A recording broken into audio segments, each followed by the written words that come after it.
And so then you have all these people that say, well, we can make a kinder capitalism, a more conscious capitalism. It isn't gonna fucking happen. We need anarchy, we need socialism, we need communism, we need anything but more capitalism. But wait, Brett. When you go to the grocery store, you have almost unlimited choice. You can buy 100 different types of cereals. All made from the same stuff with different graphics on the outside. All corn. It's basically just a bunch of boxes of corn.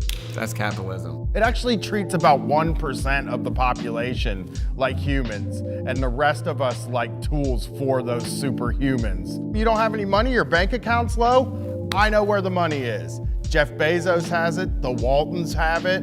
And they took it from us, right? They took it from us. We're just getting our money back. Yeah, your work made that money. You deserve that money. That's your money. The 1% has never decided to do the right thing. That's why we have to take power and just spread it out among the 100% of people that exist. How many times have you gone into work and then looked at your boss and said, what are they doing?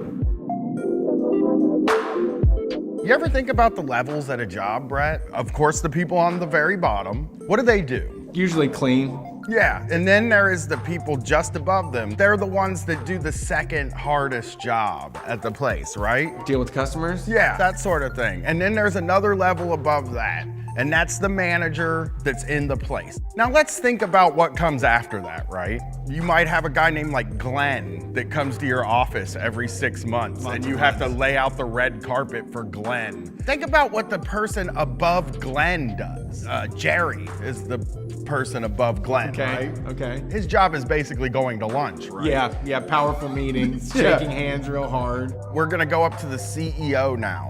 The people that sit around a table and who knows what they're doing? Nobody knows what they talk about. Playing cards. What connection does that person have to what you do and what the customer gets? It just seems like you could really chop like 5 or 6 levels off of any job and the company would still run perfectly. Think about your job. Now imagine your manager isn't there. How much smoother would your day run? I mean, how many of you work a job where you don't even know who the fucking CEO is of the company? That means they're absolutely useless. They're parasites. They're on the top, getting most of the money, sending their kids to private school, driving the fanciest cars, and they can't make a sandwich. Every new level of hierarchy is more money coming out of your paycheck. Unions are fucking great because it's not HR. You need solidarity with the other workers. We need to use that and exercise that. You and your other workers are the most important people at that company. I mean, hell, the way I think about it, maybe you don't get a union at all and you just take the whole company away from the bosses, and that's called a co-op. For the almighty dollar, everyone's a slave. What's the point of doing shit if you ain't getting paid? I mean, I tell you what, even the jobs that paid me nothing, like when I was first learning them, it was like, all right, I can do this. You just need somebody to get the plates and make them go from here to here. I can be the master of that. I was really into that, and I can do that. But after a while, it's like, you guys treat me like shit, and I get the plates from here to here every fucking time, and you talk down to me and shit. What's going on? Jesus, you're counting my lunches. Like, you're looking at what I'm eating. You're like figuring out when I'm going out to smoke. Like, all of a sudden, you're in my shit. But all you said you wanted from me was the plates to go from here to here, and I'm getting the plates from here to here. God, that was the most accurate representation of how I feel when I get a job. At first, I'm helpless. I'm a little baby. I'm sucking off the tea to the manager to tell me what I need to do. You know, I don't want to, my wings aren't fully formed yet. And then once I learn what I'm doing, I'm like, y'all could treat me a lot better for this.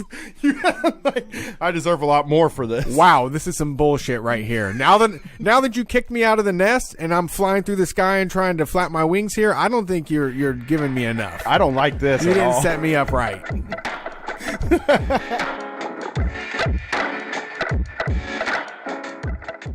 Polite about it. It's just not the polite way to have sex. That's just really one way to have sex that's polite, and it's to say, ma'am, or sir, or non-binary person, would you like to enjoy some making love with me? And then if they answer yes, then you mount that person and you move back and forth politely and then you kind of finish it up and you say that was great, and then you never mention it again. That's the right way to have sex, okay? And folks, and that's why we don't do any sort of sex advice or sex stuff on this show, because there's none to be given. I am wise. I want you to write the polite sex book, like the proper polite method. I just said it. Before we commence expelling this ghost from this location, before we save Jake from the lock, I will light the ceremonial herb that will give us the sight, that will give us the power we need to set Jake free. My Twitter's not working out here. Let's see if you can get a ghost. Go ahead and try. I summon the ghost into ghostly ghostness. Come the fuck out if you're a real ghost. Now. Demand it. This is how we fucking hunt ghosts. And as we've pointed out, and as we've said, there are no ghosts. So this is where the ghosts live, from what we know. And he's not home. Let me see, let me try this. Jake, you may overtake my body. I accept you into my heart and soul. Please, if you are here, take control of me. Use me as a vessel. Gross. Nothing. Yeah, no ghosts. So I guess the lesson of Beaver Creek is there's no such thing as ghosts. There's no God, and the Bible is a lie. Off to Helltown to find out what the government's up to in the middle of fucking nowhere, Ohio. Hell yeah. Bumping out here.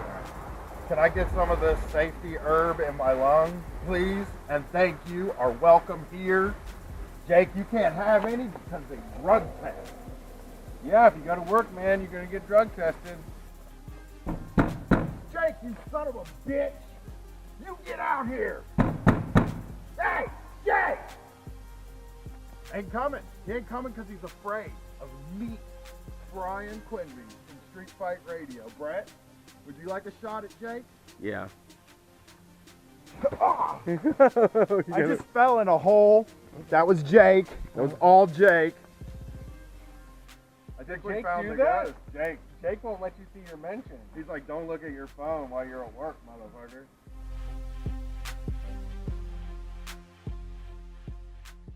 Oh my God, have you heard the news? Kids are dying of kratom. That's not true. They're injecting it into their veins. I don't think that's happening. An ABC Action News exclusive. A mom says a popular herb killed her son. The most recent death happened in early June. Kratom, also known as metrogenine, was one of 4 drugs blamed for his death. This was like the devil's drug. It really is just a green powder that makes people feel better. Yeah, it's a leaf. It grows from the ground, you smash it up, you make a tea out of it, you throw it down the back of your throat, you eat some capsules, and you feel better, your mind's clear. And most people that use kratom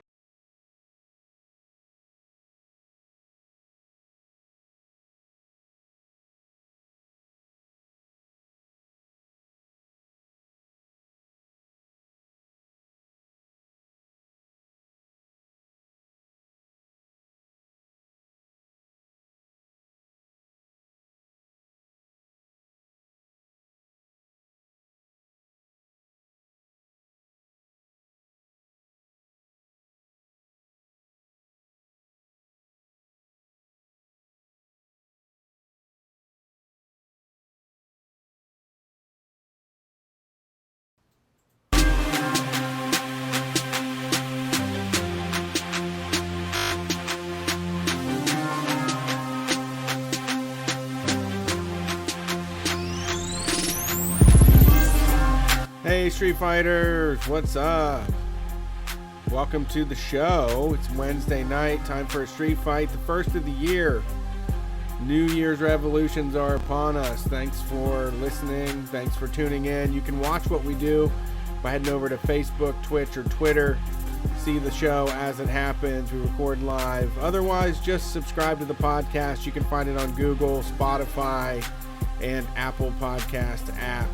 If you want to come see Street Fight Live, we're doing a show in Harrisburg, Pennsylvania on January 25th. More information will be coming out for that on our social media channels, and I'll send a link to that to all of the Patreon people as well. You can, if you find it on Facebook, the ticket link is there. I just don't have a convenient link for you right now. This is the #1 anarcho-comedy radio show on any station across the nation. We do this to spread this mess across the U.S. We need the help of all y'all to pitch in your hand and tear down the global conspiracy against us so that we can create a new flat earth world where there's no hierarchy to oppress anyone. We're trying to do this all with a podcast community. So we're doing pretty good. I mean, 2019, the group on Facebook and a lot of listeners have come together to do some pretty incredible things. So I think in 2020, it's just going to get better. And we appreciate your support and listenership. Let's get this shit started. Yay! I got some surprises. Okay, let's do the surprises first. Brett's going to give me a surprise, I think, or somebody's going to get a surprise. This first one is, we tried to order this at a party we were at, and they sent the wrong thing, but I wanted you to see what you got. Hold on. Oh, I almost reached it. I got it. Okay, let's see what we got. This is actually, they fucked the order up. I got a corn coffee mug. Yes. Okay. I ordered you corn coffee though.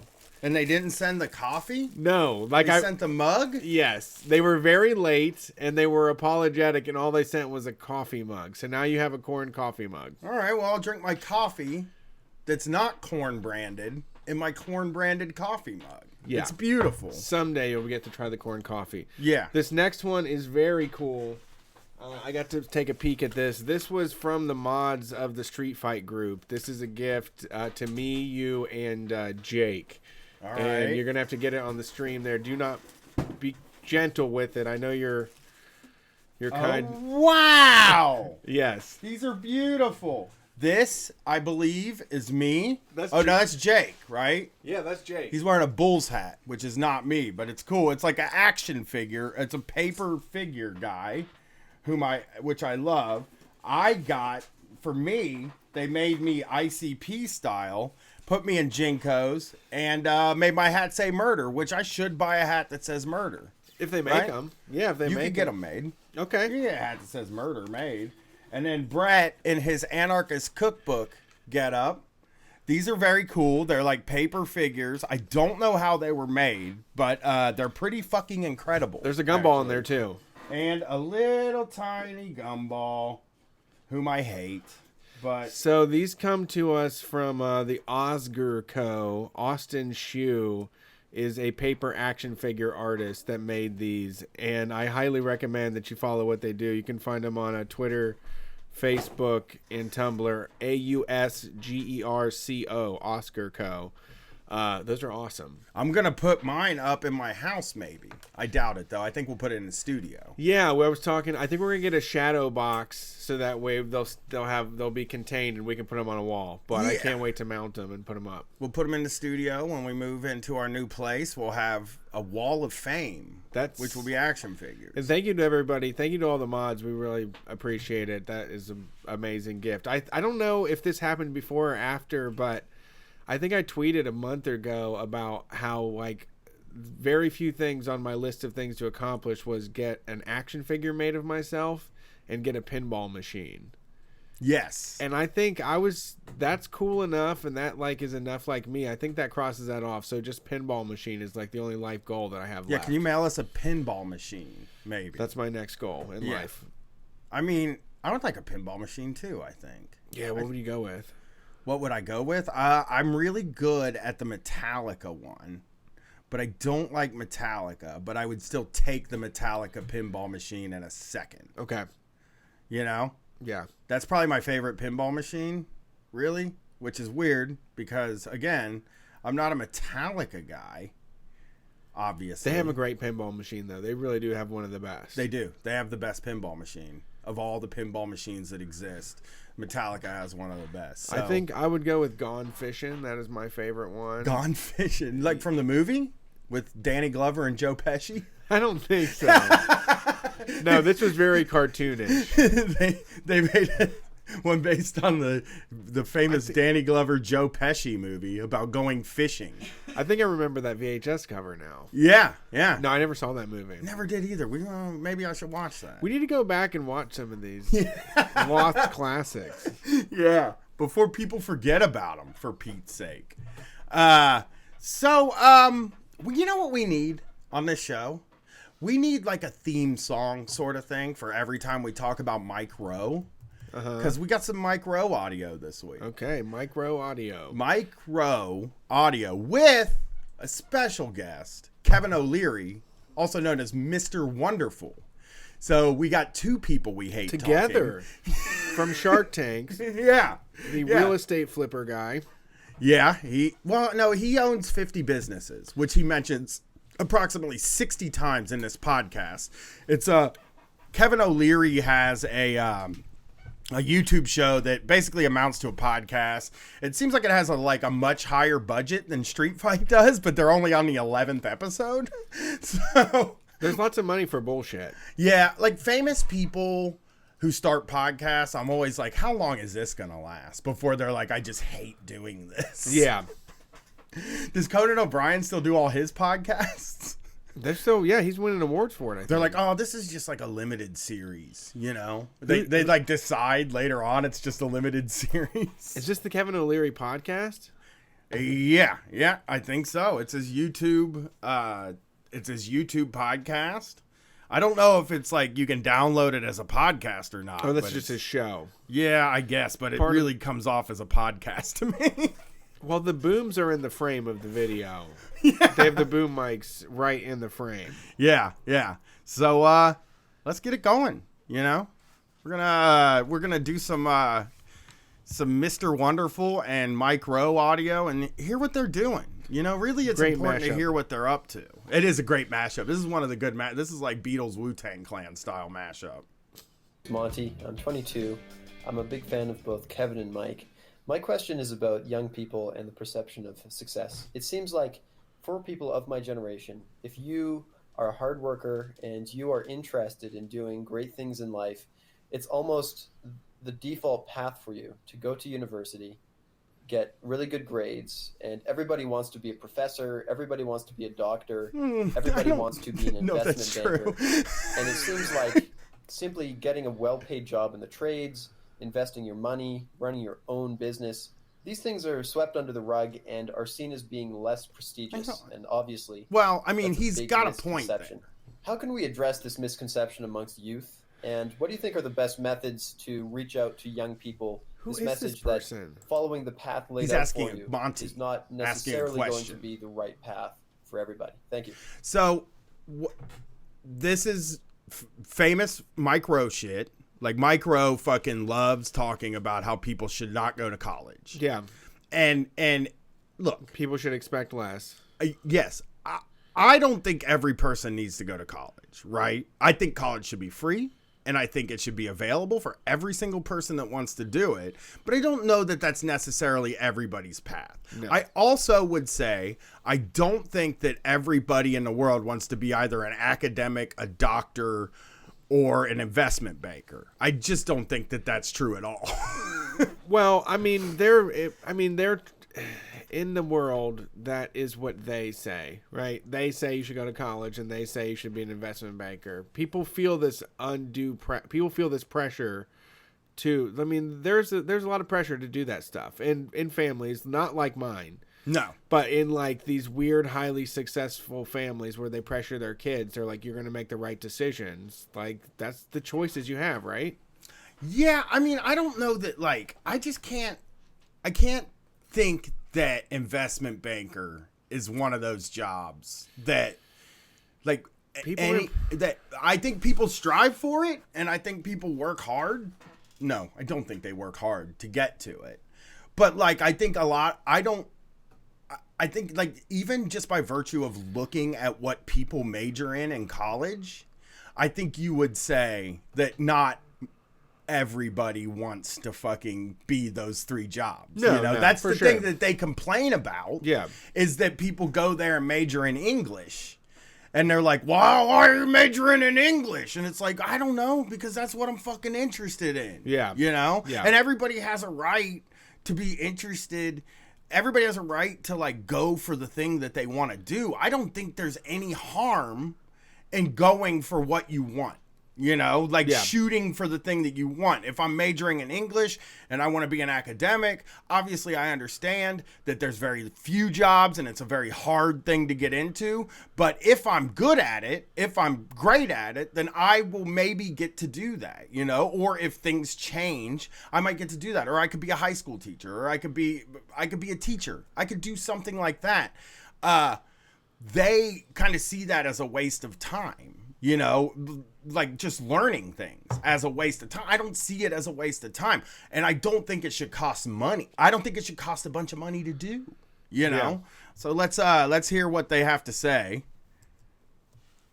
Mike, that's a big question. It is a big It's got question. multiple levels in there.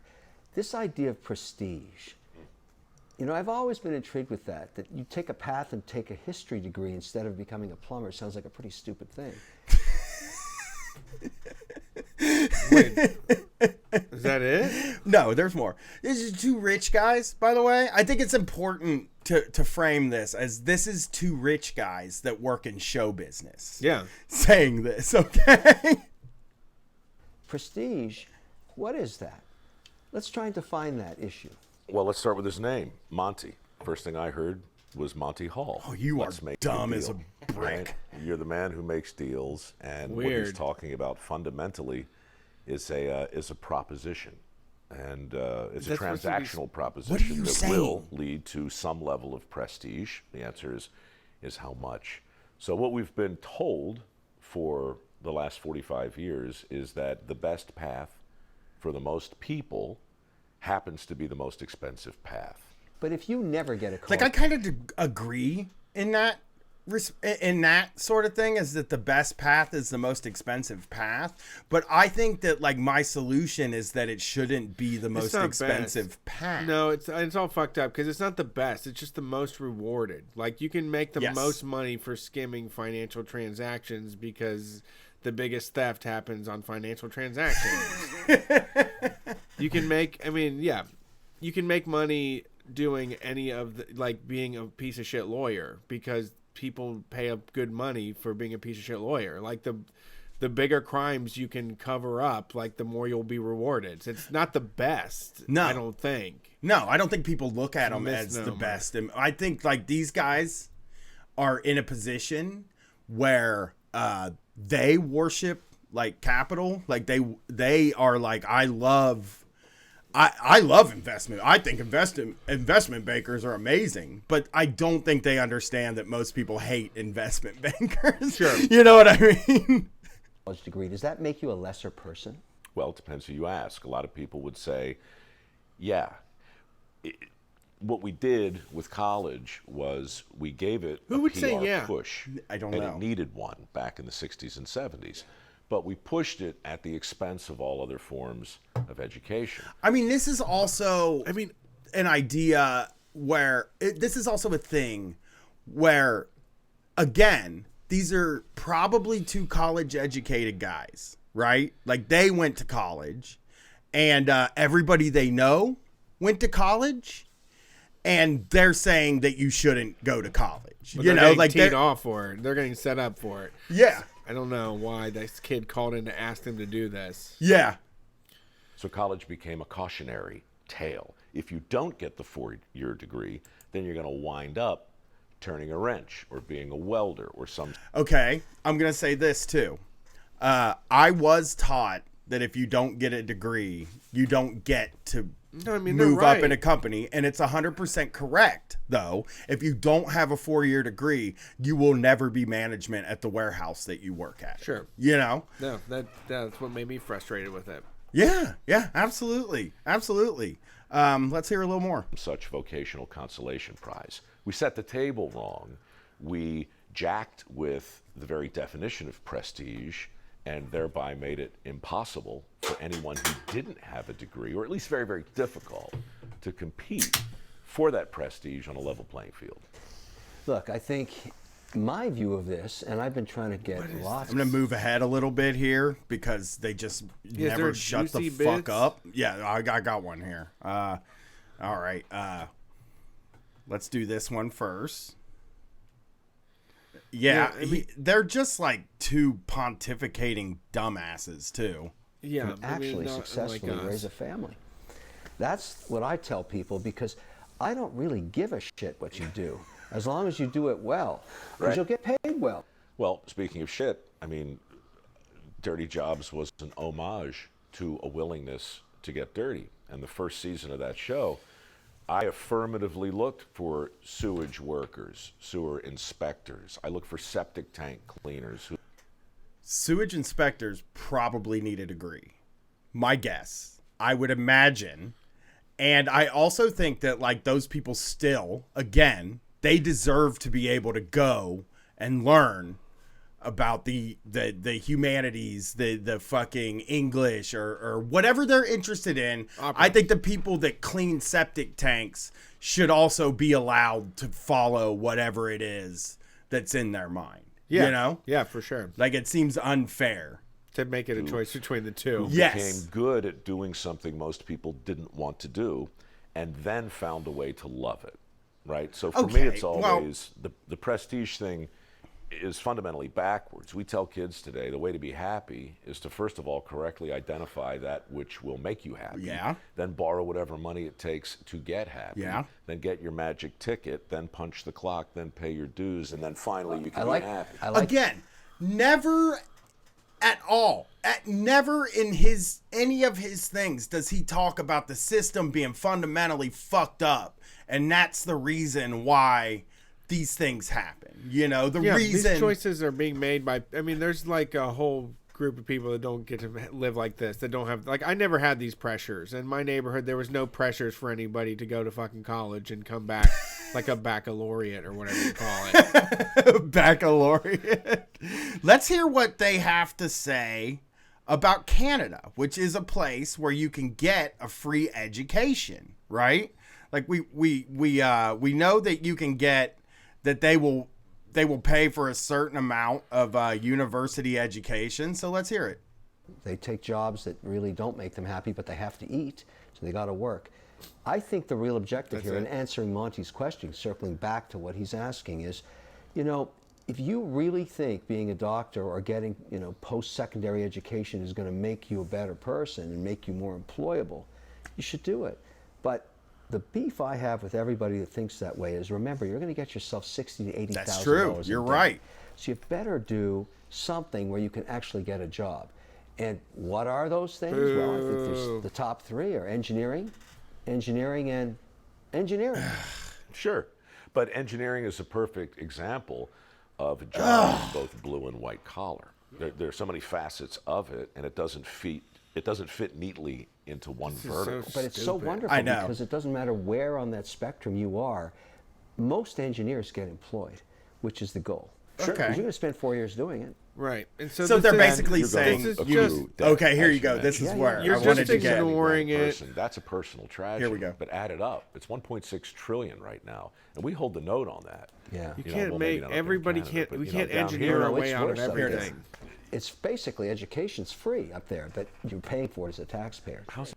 Nothing is free. Exactly. But my point is, if you're going to spend 4 years, you're burning your own. It could be free, though. It's not impossible for that to happen, but these guys don't want to pay the taxes that make it free, you know? I'm going to play one more clip here because these guys are astoundingly boring. Yeah. And I just want to get this last clip in here because it adds to Mike Rowe lore. Okay? Well, that's what I'm here for. Yeah, we want more. I don't want to hear his dumb shit. I mean, you know, the weird thing is that they just talk their way around it, but they have no critique. They have no. They have nothing to say besides like, obviously you should just take the jobs that pay the most money. You know, you should do the thing that pays the most money. How many people do you know? It's like these fuckers, they sit around like they're these intellectuals, but they have no understanding of what life is. Like they've only oriented their life around like the making money. Right. We've all in a time, I mean, when I graduated high school and stuff like that, I did go look for the job that made the most money. You know, like I was always looking for the job that made the most money. You can't get it sometimes. Like they don't ever acknowledge, like, I don't know.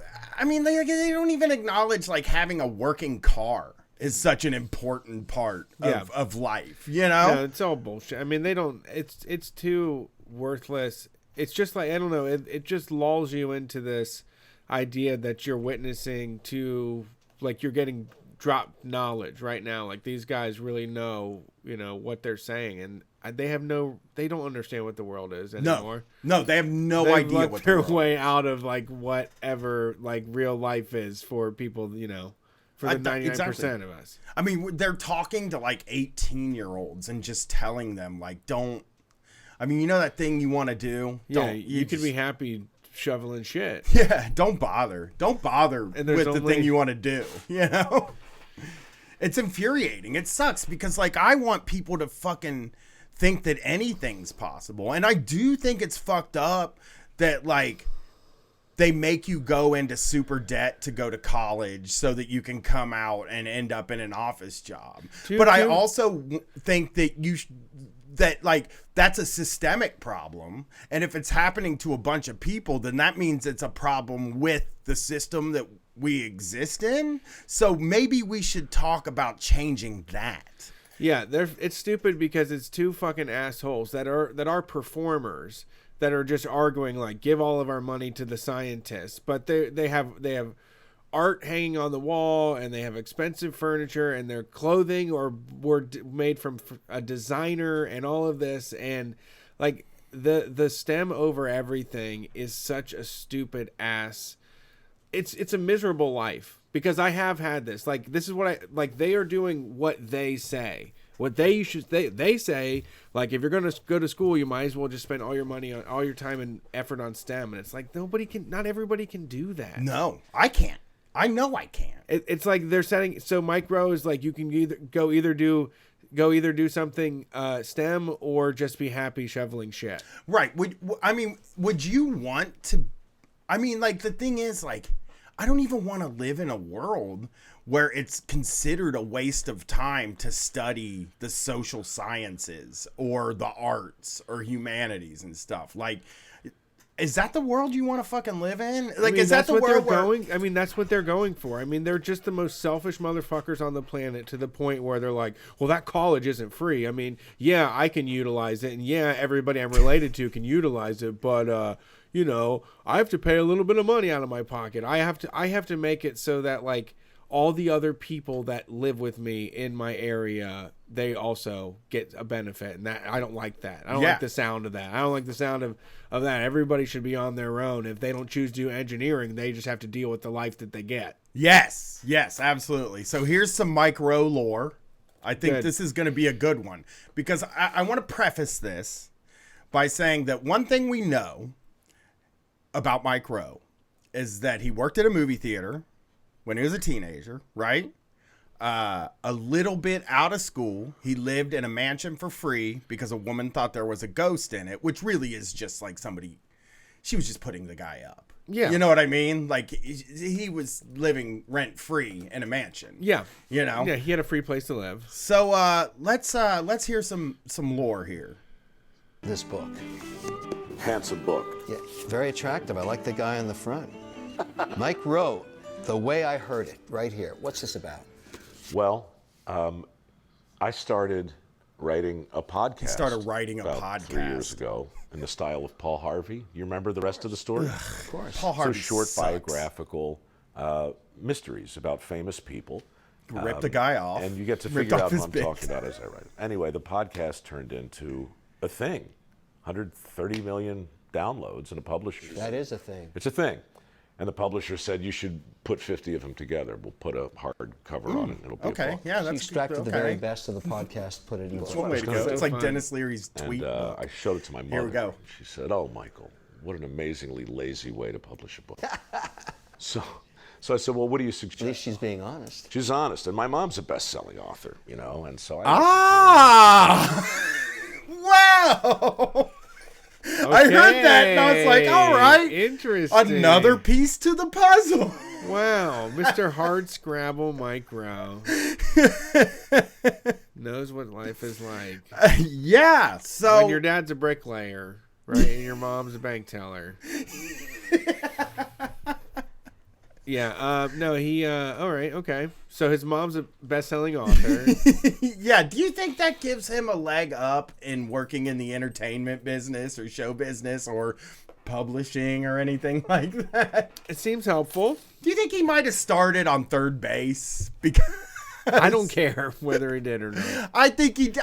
But this guy that's telling us that we have to shovel shit and like shovel it hard for $9 an hour before they make you the manager of shoveling shit where you make $13 an hour and you should just figure out a way to be happy with it, you know, is a guy that like had every fucking chance in the world before he got to where he is, you know? It's that thing where you learn like, oh yeah, that's right. Like that, you were saying this on New Year's Eve. You're like, that person gets to be on TV on New Year's Rockin' Eve because their dad was fucking a fucking rich guy. Yeah. You know, Post Malone's dad. Post Malone comes from money.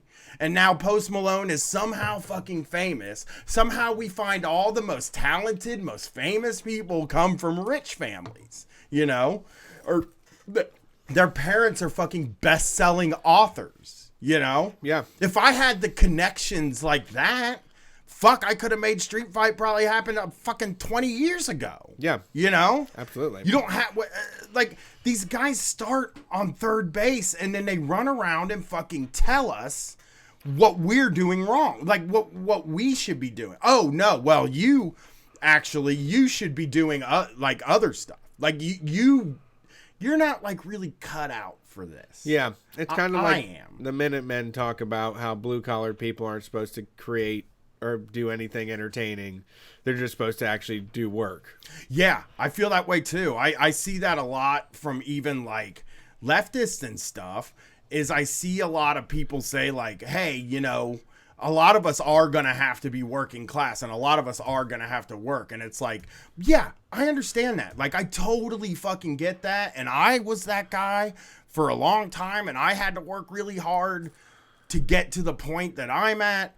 But I think that, like, it's not a crime to want more. And it's not a crime to shoot for your thing. I don't think that if you're just a working class person, you have to sit down and decide I'm going to be a working class person for the rest of my life. And I didn't see a lot of people when I was working, most of the people were like, I would like to be like middle class or upper middle class. You know what I mean? They weren't like, oh, I love this. I've made peace with this and this is now my favorite thing to do. Like, the goal for a lot of people that work hard and that turn a fucking wrench is to get out of working hard and turning a fucking wrench. And like romanticizing the idea that like, yeah, you're going to go get a job at McDonald's and be the best goddamn burger flipper. And then maybe you'll be the CEO of McDonald's one day is like bullshit. It's not fucking realistic. And it's actually not fair to people because it's basically saying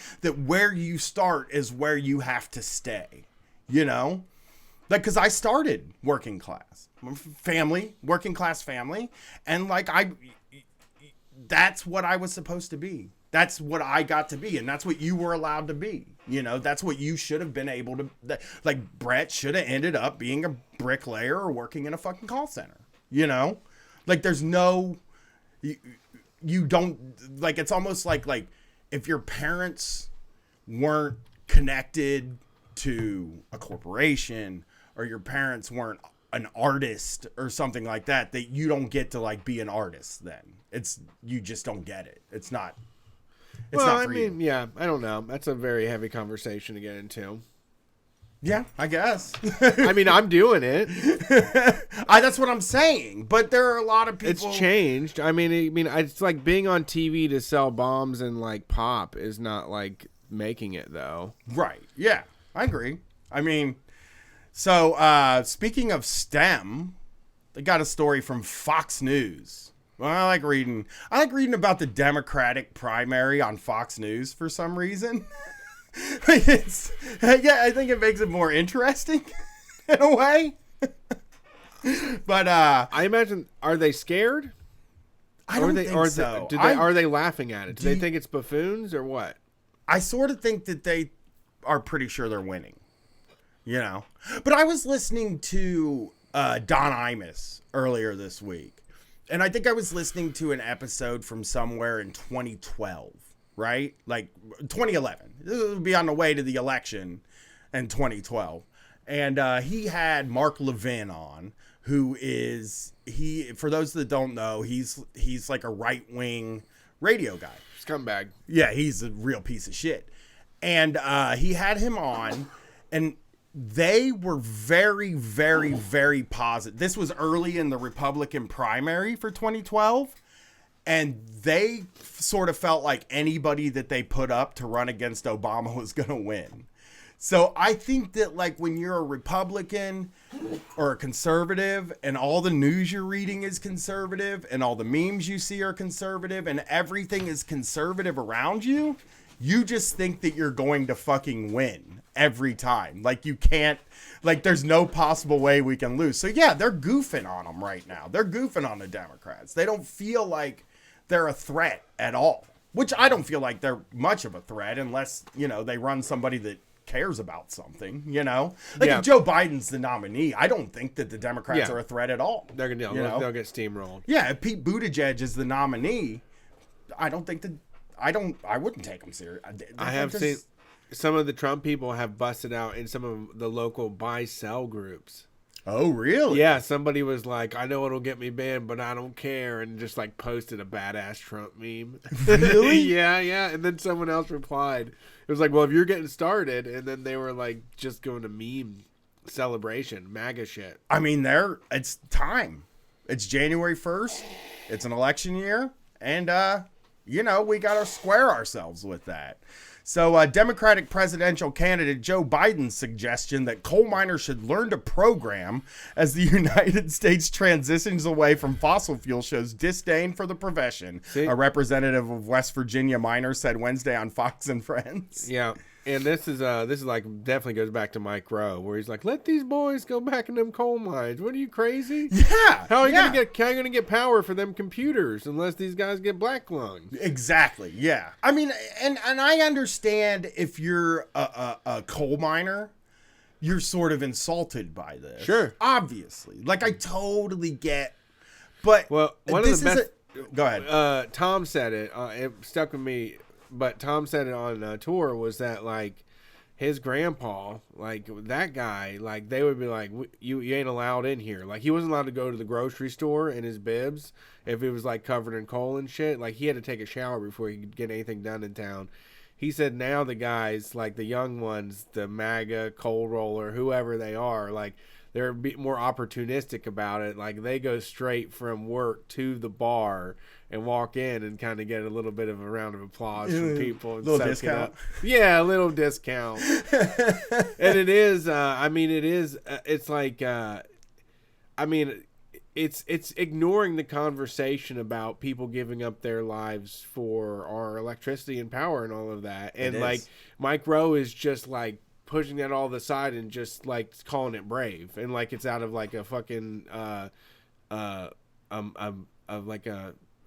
book novel. I was trying to think of. I can't remember what that super macho writer's name is. All of them. Don't you think, in a way, that like it's probably not necessarily? It's definitely not the coal miners that are adding the prestige to the job. No, it is very rich people. No. Who make their money in coal. It's people that and now it's just like it's become whittled down where it's not just a group of people that are getting by making it their work. It's been whittled down to the point, and now people from the sidelines, especially with social media, can make it into something that's like, I'm proud of them. You know? Yeah. Well, I support that. I can relay a story from 2016 when me and Matt Chrisman went to the Republican convention in Cleveland, and we were out just sort of walking around, and we walked by this very fancy restaurant in Cleveland. And the sign out front said, "We welcome the Friends of Coal." And it was just filled with people in suits and like gray hair and like expensive clothing and stuff like that. You know, they're just the Friends of Coal. And it's probably just people who make money off of investing in coal. Well, you know, it's a goddamn batshit insane the way that we can't have any discussion about like the way that we get our energy. We can't. That it just comes down to like, you hate that guy or not. And it's like, I don't. Like, no, I respect that person, but like, I'm not going to champion them and tell them and be like, no, he has to do it. He likes to go down in the coal mines. He made his own deal with it. Like, stop fucking worrying about him. And it's like, why? I mean, you know. Yeah, I'm worried about them. Yeah, I'm worried about those guys. I'm worried about the planet. I'm worried about all the things that happen because of coal. And like, and I'm not going to brush it away just so that I can have like a handsome coal miner poster on my wall. Right? No.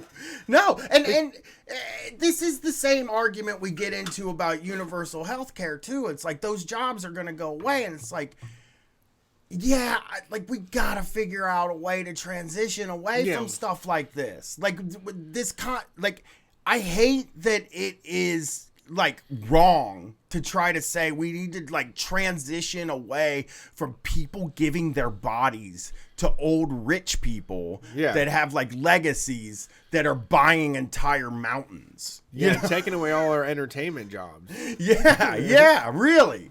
But that's what it is. It is really this is a PR thing that comes out of Washington D.C. like lobbyist shit. That's like, if you fucking say that people who were working in the coal mines should find a different job, then that's offensive and you can't do that.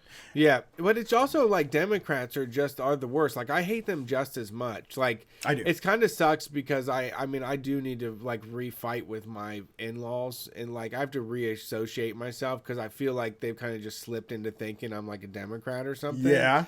And like this condescending bullshit of just being like, oh, you want to do coal? Oh, you can just go learn to do computers instead. How about that? How about we do that for you? You know, it's just like, I don't fucking like computers. I don't want to deal with a computer. I can't even type. Imagine like being I mean, maybe that opportunity would be relevant to a few people, but like not all of us do that shit. I don't do that stuff. No, I don't. I wanted to do computer programming stuff, and I can't fucking do it. As much as I think like in a very binary way, as much as I feel like a computer with like having no emotions sometimes, I still can't fucking deal with computers. Right, I can't. They don't make any sense. Like I felt like it's funny because that Anthony Cumia clip where he claimed that like one of his interests was technology. Yeah. I feel like that is a very man macho thing. You feel like you have to know what happens with technology or you're not like a guy, right? Yeah. The pressure is there, but it's really just to know about like 10K TVs and shit. Exactly. It's really just like when people say that they're really into technology, like a guy like Anthony Cumia will say he's really into technology. And there was a period where I would have probably said I was really into technology. Me too. But I've drifted so far. Yeah, but it was about knowing like, oh, should I use monster cables on this TV? It was like all about buying things. Or you're just saying like, oh yeah, it's 1080p, but what's the hertz on that? How many hertz are you getting? Right? Yeah. Right? Yeah. Or Samsung, you say like I read Samsung makes a good one. Yes, that's what it is. It's about buying things. It's just a consumerist thing. It's mindless and stupid. Yeah, but you're totally right. The Biden says anybody who can go down 3,000 feet in a mine sure as hell can learn how to program as well. Nope. Yeah, I mean, I don't think it would be the worst thing in the world to offer that to them, but to usher them into programming, it's a job. I don't know. Like, it could also, I mean, there's also infrastructure building. I mean, imagine somebody like that would probably swing off of a fucking line on a bridge to fix it as well, right? Absolutely, yeah. I mean, there's plenty of other opportunities I can think of off the top of my head besides more computer shit. I mean, it's fucking, I think we have enough, right? I mean, how much? I came out of like graphic design busts of college degrees and shit. Like, I've seen all kinds of people now that are aging out of like their computer coding. Like, computers is not this doesn't solve everything. Right. And when I was like working for a living, I used to think like I would love a fucking government job. Like, that's the job I think I want. You know, it's a union job usually. Reliable. Yeah, it's a union job. The government is going to be around. I mean, the government's going to be around. I don't know if I'm hopeful of that, but the government is there. They tend to pay pretty well for like blue collar work. You know, like if you're out there sweeping the streets or something like that, they pay pretty well. And you're totally right. It's like this failure of imagination of Joe Biden that's like, well, you know, the coal miners could all just turn into computer programmers instead of saying, I'm going to invest in infrastructure and I'm going to fix these bridges and stuff like that. Because the other thing you have to think about, because when you talk about training people to program computers, is that weird thing that libertarians get into about like, well, if there's no opportunities in your area, then you should just leave and go somewhere else. That's what I was saying, is that essentially what he's saying is like, you know, well, these people can become a burden on like taxpayers if we retrain them to do something useful for us. But we could turn them into potential programmers in Silicon Valley where maybe they might hit it big on some sort of new fad that comes through, right? Invent a new app. Yeah, maybe this person, you know, sure, they could do maintenance, but they could also someday get $90,000 a year by accidentally joining up on the Hoopla app or whatever it is. Yeah. So this Hoopla was a real app, wasn't it? It was like a streaming service. Probably. I mean, there's a new app every day. You know, probably 10 new apps a day. It's just so I mean, it's just, and that's what it is the reason is that like it's just so condescending the way that they talk about people like that.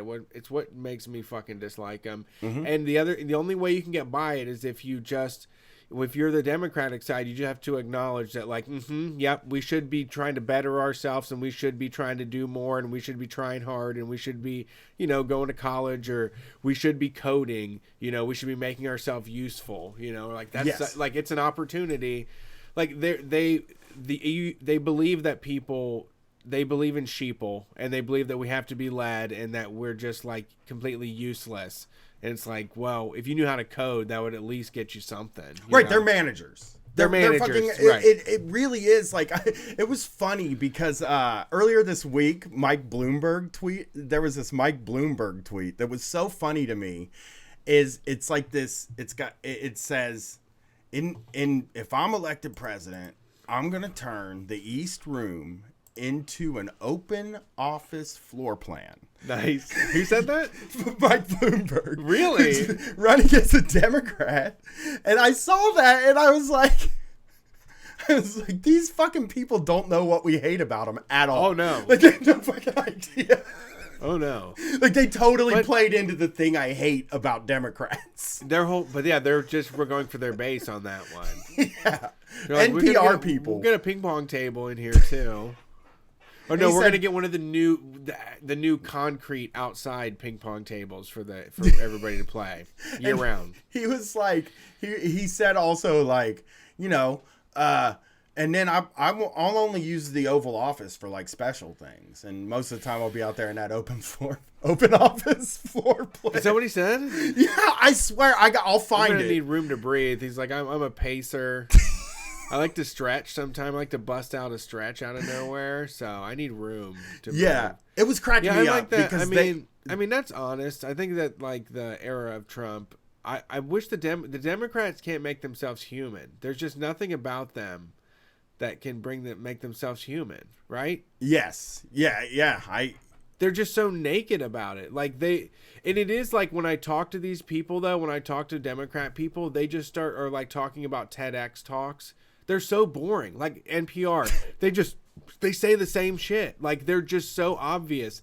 I know when they're gonna. I know what the next thing they're gonna talk about because I've already seen the memes of it. You know, Exactly. Or it's like already been Instagram advertised to death, where like they're just so fucking predictable. Exactly. Yeah, I 100% agree with that. So this is the tweet. As president, I'll turn the East Room into an open office plan where I'll sit with our team. I'll use the Oval Office for some official functions, never for tweeting, but the rest of the time I will be where the leader should be, with the team. That sounds like my daughter telling me how she plays dolls. It does. Like, that doesn't matter what you dream up what this is going to be. Like, what are you going to fucking do? What do you care about? You're just telling me some fantasy about how you, oh, it's going to be fantastic. You won't believe it until you see it. I'm going to be running around in this room. I'm going to have a seat. I'm going to talk in the little red phone there to people for a little bit. And I'm going to move over here for a coffee break. We're going to have it all set up. Please tell me what you're going to do with your day, Mike Bloomberg. Tell me what a day looks like in the East Room in the new open office floor plan. This is the fucking craziest thing anybody's ever said. We're going to have exposed beams. It's going to be way more Instagrammable in here. We're going to do some... Yeah. By the way, I also want to say this. Everybody that I know that's ever worked in an open office floor plan hates it. I never met anybody because I've heard people talk. Every time I've heard somebody talk about it, they're like, it fucking sucks and I hate it. I don't know. I've done like the mini cubicle where you're just facing a wall, and that sucks ass. Yeah. It feels like I'm in a cage. It feels like being at the pound. If they let you hang stuff up and put stuff on your desk, like your Funko Pops and stuff like that, then that's not bad. But when you're staring directly at like just a piece of fabric with like push pins stuck in it, that sucks. The call center it feels like you're being kennelled. Yeah, the call center I worked at didn't have assigned seats. So that sucks too. Yeah, you'd be at a different one of those cubes every week, so you couldn't even like personalize it or anything. Because I sort of saw it like in my dreams. It was like, I'm gonna get a job in a cubicle, and then I'm gonna like make it my own little fort here at work. You know, that was what I thought. We had an open office, but we did all make a pact that all the monitors would be facing against the wall, so that no one could walk through the aisles and see someone's monitor. You know? Yeah. Well, that's good. I mean, like it was like we had battle stations a little bit with monitors in front of us, but like no one could see like that you were fucking around. Because that's what it does. It kind of exposes you. I think like my ideal floor plan, if I was in an office, like if I ended up working in an office again, it would be that thing where they have like 3 walls around, like the cubicles that are like 3.5 walls, and you can just walk in there. You got yourself like a whole area. You know what I mean? Instead of just a desk with the 2 walls on each side and a wall in front of you, I want an area that's mine, you know, a little space to move around on the floor and stuff like that. That was my dream. How tall are the walls? Like up high over your head. No, that's like your head might pound. Pop up over it. That was my dream when I was working at the cable company. That was all I fucking wanted. Was like if I got an office job in a cubicle, I would be comfortable. Crazy. I feel like I'd be more comfortable. It makes people do the worm at the luau. Like that makes people go wild. It makes people do karaoke showdowns for like a Christmas party. And so that's the thing that makes people pack all of their partying into 2 days and it turns them into weekend warriors. Yeah. You're in a box for 8 hours a day. I can't. I mean, yeah, cubicle life is bad, I think. Oh, that was just... It's dehumanizing. I'll just say that was sort of my dream. That was like what I wanted to end up. Because I was working outside, you know? When you work outside, you're outside on a fucking 110-degree day, and your boss says, okay, you can have $5 on the Speedway card that we give you to fill your truck up with gas. And you're trying to like drink enough and you're sweating and you're just thinking like, I need an office job. Like I need a job in a motherfucking office typing things in. And I always felt that way. The whole time I worked at any of my like blue collar outdoor jobs. And it's probably bullshit because the call center, all I wanted to do was be outside. Like I spent all my time at the call center thinking like, I need a fucking job where I'm outside. See, but the thing about it is those entry jobs are blue collar in a way too, because they don't pay shit. No. Like it does seem like it, but like you should get more. But no, you don't get It's not like a lifting you out of poverty or anything. Sure. To make $11 an hour to be like a do data entry and shit. You know? Right. I brought this up recently, but my wife most businesses think that is worthless activity, and they want to pay you the least amount. I know. I think like my wife was waiting tables at a country club, and they were closed for 3 months out of the year. It was like there was no work. But during the summer, they had like automatic gratuity on every purchase. They got 15% of everything, you know? And so she's making like these huge checks during the summer, especially like during like the middle of the summer. Like it's just people are coming in and it's busy all the time. And she ended up getting a job for like a major corporation and took like the hugest pay cut. And when I think about it now, I mean, she was making like, at the time when we started dating, she was making like $560 every 2 weeks at a major corporation entry level, because she didn't want the call center job, which they want to usher, like if you want to make big money coming into a major corporation, you got to take calls. That was like the only way, like, but she didn't want to do it. So she came in and did something else for less money, but it was like so little money, dude. And it's like this major corporation that makes a ton of fucking money every year. And it was hard work. She was like doing hard work. She was like reading letters, you know? Being chained to a desk is very challenging. I hate it. Especially with other people, and you're just looking at them all day long, and they have just, you pick up all of they have their smell just gets to you. All of their habits suck. They cut their fucking toenails at work. Well, that's okay though. My sister worked with a woman who across from her every day played Let's Hear It for the Boy like 5 times a day on a radio out loud. And it drove her fucking crazy. Like 5 times a day. Let's hear it for the boy. It's like, this is like torture. That's cool. Yeah, I mean, it's tough to do. I don't fucking get it. I don't know. I don't know, man. It's just, I think for me, I have like this natural kind of wanderlust weird thing where it's like, I'm very much a grass is greener on the other side guy. Whatever I'm doing, I want to be doing the other thing. Right. You know, if I'm working outdoors, I want to be working inside. If I'm working inside, I want to be working outside. Yeah. And like, honestly, if I had to go back to work now and I had to choose what I would do, I'd go with outside. Because I'm working inside. Right. Yeah. Makes sense. But I mean, like, I am seasoned to the weather now. That's the thing that's the only thing you get when you're a guy that works outside, or a gal or a non-binary person that works outside, is you just get seasoned to the weather, that's a real bonus. That's like the only good part about it, is that like when it's cold out, you're just like, yeah, I don't know, whatever. It's fine. I'm fine with it. I have made peace with my skin being cold. Yeah, you've made it. You've gone long enough. Yeah. You know how bad it can get. On Sunday, December 29th, workers at New Seasons Central Kitchen showed up to work to find out that they were not allowed to clock in and the facility was closed indefinitely. The kitchen, located at 301 Southeast 2nd Avenue, is where baked goods and prepared foods of all the New Seasons Portland stores are made. In the last 2 days, WW has received emails from 4 different Central Kitchen employees saying they received abrupt notice on Sunday that the facility was closed until at least January 7th. The potential closure comes just 3 weeks after the company announced its sale to South Korean company Good Food Holdings.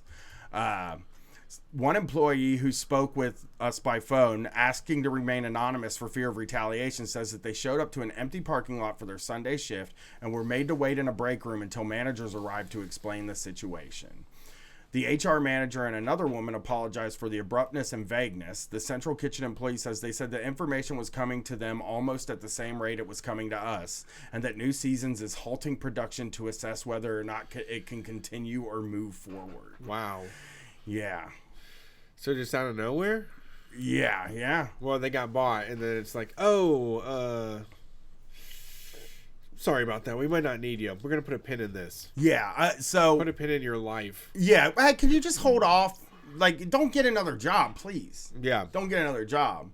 But you're not making any money right now. Yeah, like, we might not need you. yeah. We told you we told you we were gonna plan on big things in the new year, but might change. I mean, this is another symbol of kind of the stuff we've been talking about on this show, and that like if you're like working customer service, you are just considered worthless. It really is sad. Yeah. That like these people work hard probably at this place, especially if they're selling like baked goods and stuff like that. They're running a store, and just all of a sudden some person somewhere else in a big fucking building in a giant office says, just close it. And we'll see what happens later.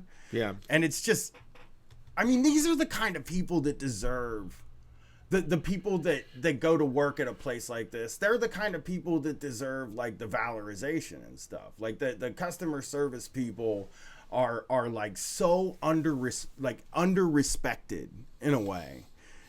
That's not a word. It's not. You know what I'm saying? Underappreciated? Underappreciated. Perfect. They're very underappreciated. And like even a guy like Mike Rowe, even Joe Biden looks at them like they're worthless. Like, they just go get another one, Yeah. There's plenty of them out there. Just go work at Burger King, uproot your whole fucking life and just leave. Like I hate how like at the bottom, at the entry level of work, and I don't even consider it the entry level because there are people that do customer service for fucking 60 years. I worked with people at Kroger that worked there for fucking 25 years. Yeah, my one of my in-laws has worked at like every Donato's and Domino's in Columbus. I think. And is going to do that forever. Like, is not aspirational to do anything else besides that. Yeah, which is not a problem. But you're right. I mean, that's their language to say this is entry level stuff because that's the way they can pay nothing for it. Yeah. Even though it's like the backbone of the business. Yeah, the business doesn't run without you. Yeah, and that's the frustrating thing. I think is just the way that like these decisions could be made. We don't really have a thing set up to take care of people in this situation. So these small businesses can open and they can fucking sell out or just close in one day and just you're fucked. Yeah. I mean, I would say, I guess you can't I wouldn't force them to stay in business, but there is like the way that people just get kicked on their ass, and I don't know why we put up with it. And it's because of assholes like Mike Rowe and Mr. fucking Wonderful there. You're right? not like entitled. They're held as like heroes for kind of being the voice of God that just says like the world is uncaring and doesn't give a shit about you, and there's nothing that we could ever do to take care of all the people that get fucked over in these situations. You know? You're not entitled to security at all. Like they just feel like I hate the word entitled. I don't think it's entitled. I am kind of very libertarian in my mind, is that you are here on your own and you're going to have to deal with your own trials and tribulations. So I don't think that anybody owes me anything. I don't think people should go make food for me. I don't think people should do electricity or water for me just because I was born. I think that there's enough of us together, and it would take we could just let off the gas on the amount of work that we're doing and get everything done that we're doing right now and be fine. Yeah, I just think that I think that if you live in like the richest country in the world, or like if there's all of this money that exists. It's just there. It's just very easy to accomplish. Yeah, that everybody should have a measure of security. We should have security. It benefits us all. Yeah, you shouldn't have to worry about, again, your business just closing, and now I don't have a job and I don't have health insurance anymore. And having somebody there to make a fucking hamburger at 2 a.m. is like a high five. Like, yep, thank you, appreciate it. Yeah. Or like a baked good. Like, and if the baked goods aren't selling anymore and you have to get it shut down, I don't think you should go to like a homeless shelter. I don't think that like, the fact that you were only getting paid $8 an hour means that you have no emergency funds. Exactly. That's the problem. It's like they're like, save money, have a whole week. It's easy to be Mike Rowe and to be like, oh, if I got fired from my job, I'd have to make this $1 million. I mean, a lot of people that have $2,000 and $3,000 in their savings account are the ones handing out this advice too. They're the ones that, think that everybody should just expect the unexpected. Set aside your money. You're getting a paycheck, that's a few $100s a week. You should set some aside. Exactly. There's just not. I mean, having a savings account. Money. Yeah, having a savings account is fucking hard. Yeah, and especially in the time we live in, I've never been in a situation where I could figure out a savings account. I mean, somebody posted it. Like the minimum wage, 20 years ago, was $7.75. The federal minimum wage, it still fucking is. And things are so much more expensive. I've seen it in my own life. It's so much harder out there. The cereal boxes are there's thing, nothing. You know? Yeah. It's one bowl. Why don't we acknowledge it? I don't know. It's the people that are just want you to ignore it. That whole thing breaks down to them just being ignore it and just be happy that you have a job and you can get a fucking half a jar of peanut butter. Keep settling for less. Settling for less is what his thing. That's what it is. What I really like about it is telling people that shovel shit to eat the shit too. They can eat it. Yeah. They don't have to just shovel it. There's opportunities everywhere you look. You're only worth what some person that's squeezing you to extract the most amount of labor is willing to give you. Yeah. And it's the way it's set up is that unless you're the one can do it, unless you can squeeze somebody else, then you deserve all the rewards. If you can find somebody else to shovel your shit and eat your shit, you deserve everything. Yeah, I wonder if they even Mike Rowe ever thinks about the fact that as soon as the shit shoveling business is successful, the guy that was shoveling the shit himself hires somebody else to shovel the shit and sits in an office all day. Yeah. Yeah. He never thinks about that. That part doesn't ever come up because his idea is that these people shovel shit and they're happy shoveling shit. They feel so good shoveling shit, and it's the thing that makes them. It's the thing that makes them wake up in the morning, and they've found a way to love it. You know? Well, I had a pretty good conversation with my barber one time about it because he was saying he's I really do just like cutting hair, and this was a noble profession to me to do this. He's but there is just you just hit a wall and that doesn't provide. He's I have 3 kids and I have what things I want to accomplish and this and that. He's and I had to figure out how to then own the place so that I'm now managing other people's chairs. And the same thing with an auto mechanic. It's sure, I do love to work on cars, but you are working towards having other people work on the cars for you. Yeah. It's not a matter, it just breaks apart. I mean, we see that with what we do, right? Me and you were doing all the tech stuff and all the posting and all the stuff. And as soon as we were making enough to have other people do that, we were no, I just want to talk into the mics. Yeah. I want to do the fun stuff. Yeah. I want to do the money stuff. Yeah. And that's what they do. That's what, I mean, honestly, when they get to that point where they're just managing, they're not fucking doing anything. No. They're just doing the fun shit. They're just oh yeah, I get to go to a gala tonight because I run this shit shoveling business in town. Well, Bloomberg said, they are in their office and they're in their own mind, they're wow, get a load of me. I mean, if you did a third-person camera on me right now, just the way that the walls, the light hit the walls, the way that everything's set up in here, all these beautiful Belgian furniture that I have, it's amazing. I come up with so many great ideas in here. I'm so smart. I'm in charge of everything. Boy, oh boy, I'm working hard right now. Wow, they probably think about how hard they're working all the time. Yeah. Oh boy, I'm sitting in here and I'm working hard. And that's it. That's the whole thing. Yeah. They're not really doing anything. I'm finding out more ways to get people to do things for me for less money. That's exactly their job. Here, I got us, obviously we always comment on stuff like this. So it's time. This is from the New York Times. A police officer in Kansas resigned on Monday after admitting he had fabricated a story that a McDonald's employee wrote a vulgar insult on his coffee cup. The Harrington Police Department officer, whose name was not made public, claimed that a McDonald's employee had written pig preceded by an expletive on a receipt attached to his cup. Fucking pig. Yeah. And the department's police chief, Brian Hornaday, relayed the story on Saturday in a Facebook post that attracted nationwide media attention, but has since been deleted.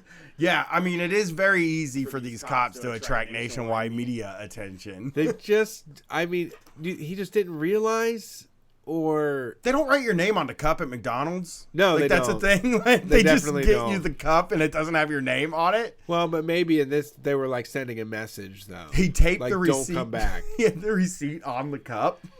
Yeah, I just don't know why. I mean, you just can't really lie about this type of stuff. There's just, it doesn't work. Every time it comes under scrutiny, like, that's the thing about it, is it's not as easy as they think it is. I feel like we've talked about it the way, like, if you read their groups, and their groups that, and like they feel that we are doing false flag setups all the time because they see how easy it is to just pretend like someone did something to your cup. Mm-hmm. They're the ones pulling it off though, right? And failing miserably every time. Well, and they know, like, the police chief in a city knows that the local news station medias are following them on Facebook or Twitter because that's where they can get some news, and they know that if they post that, it hits the local news, which then the second it hits one local news network, they're all owned by the same fucking company. It goes to all the other news networks, and then CNN fucking picks it up and it becomes a big story. There's like almost no way to get away with it. And this one, the tall tale unraveled when McDonald's provided video footage that proved its employees had not written anything on the cup. Mr. Hornaday said at a news conference Monday, the 23-year-old officer then admitted he had lied about the supposed incident as a joke. But why? And but this is their life though. We all know this is them. Right? This is their insight. They feel, even though wherever they go, there's like Vietnam veteran wearing hat guys and all kinds of old ladies that are shaking their hands and telling them thank you for your service and shit. They still do not like that there's some of us that are mad at them.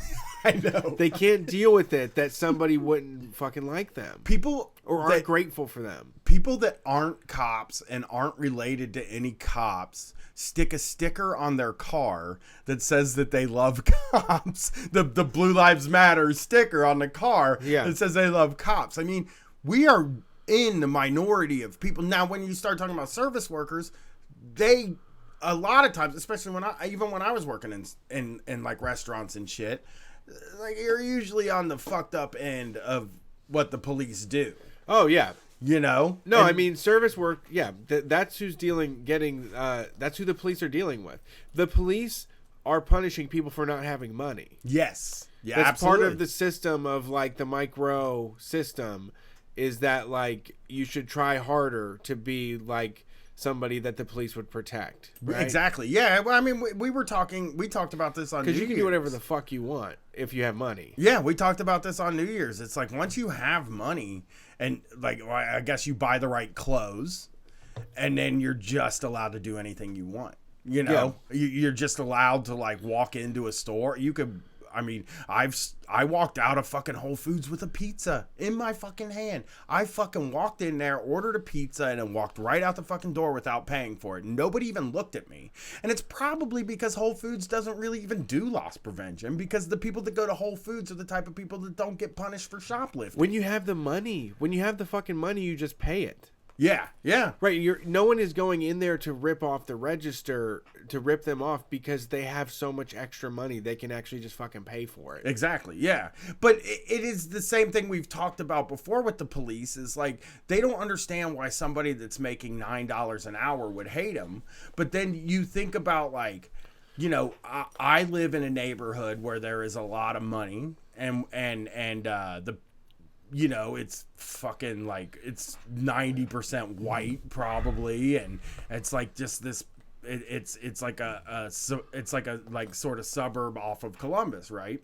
And they do festivals in my neighborhood all the time. They have a few different ones over the summer that they do, and they sell beer. and people get fucking sloshed at this thing, and they fucking scream and yell, and they're doing sex stuff. They're fucking all kinds of shit is going on. Yeah. And if that happened in a poorer neighborhood, they would call that like wilding out or something. You know what I mean? They would definitely have a name for it. Yeah, they would. They would call it some fucking horrible thing. And arrest people. And arrest people for it, even though it's a thing that's fucking contained. It's a totally contained thing. Nobody's fighting. Nobody's hurting anybody. It would still be considered more dangerous if people of color or poor people were doing it. It's considered dangerous. If fucking people in a rich neighborhood are doing, it's just a party. That's just what they do. The fucking police are standing around laughing and hanging out with them the whole time. They're making money. They're making more money for somebody, so they're more valuable. Exactly. I mean, I've seen some crazy fucking shit at these festivals in the neighborhood. And then, like, every once in a while in my neighborhood, they just are like, oh, the open container law is canceled today. And people can just walk around drunk. I went to the library on trick-or-treat night when my kid was like 7 or 8, and fucking the moms were in there just drinking wine out of fucking bottles in there. Yeah. And it's just like, if they did that at the main library, they'd fucking get thrown in jail. Yeah. You know? Or like when I'm out walking around and I see the police harassing some guy for standing there and drinking a beer outside. You don't fucking see that happen when you're at any of these other events. You know? That shit just doesn't happen. Catholic festival. Yeah, the Catholic festival. I hope he understands the magnitude of the black eye this gives law enforcement profession from coast to coast. No, you're all babies. You're all like crybabies. You fucking suck. Yeah. Your job isn't dangerous. I mean, there's a million other jobs that are more dangerous than being a fucking cop at this point. You have all the weapons, all the protection. You have everything. Yeah, Mr. Hornaday said he could not reveal the officer's name because it was a personnel matter, but said he had been employed for about 2 months after spending 5 years in the Army. He did not specifically say whether the officer had written the insult on the cup himself, but he did say that the officer was the sole actor in the incident, which I don't believe. I think this guy was probably sitting with other cops, and they all came up with a fun idea to go viral. You know, that's what this is. This is like the dancing cop. They're just trying to be the dancing cop, you know? I want to go viral. So they do this and they get some person fired. Not a big deal. They just got some person at McDonald's fired. They can go get a job at Burger King. Everything's going to be okay. I get to like have people tell me, oh, that's fucked up. What happened to you? It's all a big good thing for me. Yeah. I get to go on the news. They need a TikTok. Right. They need to like do it because it's like, they're like, people need to know what it's really like to be a police officer. Like you go to get a McDonald's fucking latte and they're not even happy to see you. Yeah. It's like, okay, wow. Yeah. I feel terrible for you. In his original public Facebook post, Mr. Hornaday wrote that the officer had gotten the coffee on the way to work and was offered a free lunch as an apology, a local TV station said. A Big Mac and large fries doesn't make up for it, Mr. Hornaday wrote. So he actually got something out of it. He could have got himself a free meal. A Big Mac and a large fries doesn't make up for it. The U.S. veteran who continued to serve deserves much more. Yeah, fuck this fucking guy, He man. doubled down. Yeah. He literally didn't say like, all right, I guess that'll do it then. Yeah. Right? Fuck it. Yeah. That's enough for me. I made it up. Shit. You're going to give me something for free. That's great. Yeah, he had to fucking post it. God damn it. How dare you insult me? Yeah, yeah. Yeah, I mean, he's full of shit and represents most of the police. I mean, that's what we're dealing with these days, right? On Monday, Mr. Hornaday said he initially believed his officer because he expected a uniformed sworn officer to tell the truth. He did not believe that there would be criminal charges after discussing the matter with the district attorney. I mean, I think there should be, I do think that they should be held to a higher standard. And there should be criminal charges because they are entrusted. They're abusing and power, yeah, they're treated as though everything they say is the truth because they're a sworn uniformed officer. Once again, not to say that I think there should be police, but I also think that it should just be something that we all get to go at. And as soon as you do something like this, it's just you're out the fucking door. It's Yeah. like, all right, you're done. All right, you had your chance. You fucked it. You get one fuck up. That's it. Like you not like, you know, none of the no reason to keep these people around. Like if they start fucking just being foolish, just fire them out the fucking door. Right, they fired this guy, which means that they're gonna. Oh, they did fire him? Yeah, they did fire him, which means he can get a job He's in gonna another go department. rehired, yeah. Yeah, he can go He's to a just- different place.